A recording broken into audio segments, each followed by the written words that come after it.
राज्य माझा न्यूज आपल्या हक्काची डिजिटल वाहिनी। बदलापूरच्या चामटोली आणि कासगाव परिसरात बडोदा हायवेचे काम सुरू आहे।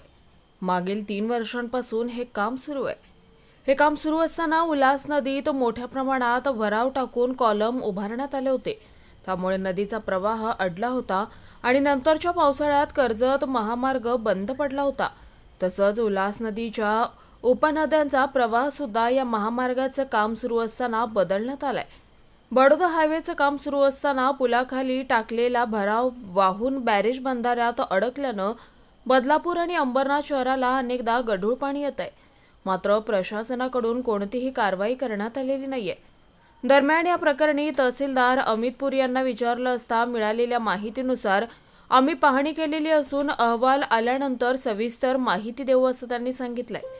काही दिवसांपूर्वी उल्हास नदीत सत्संग विहार मागील बाजूस मोठ्या प्रमाणात भराव टाकण्यात आला होता। त्यानंतर हा भराव काढण्यासाठी स्थानिकांनी आंदोलन सुद्धा केलं होतं।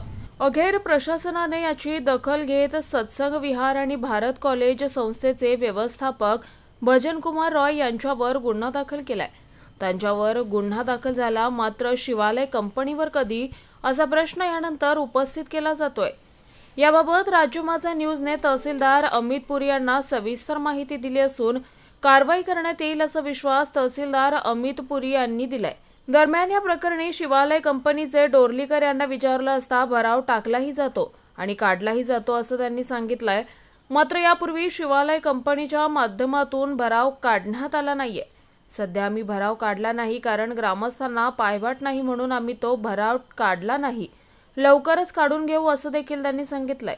मात्र उल्हास नदीच्या उपनदीचा प्रवाह बदललेल्या शिवालय कंपनीवर प्रशासन नेमकं काय कारवाई करणार हे पाहावं लागणार आहे। प्रतिनिधी अजय जोशी, राज्य माझा न्यूज।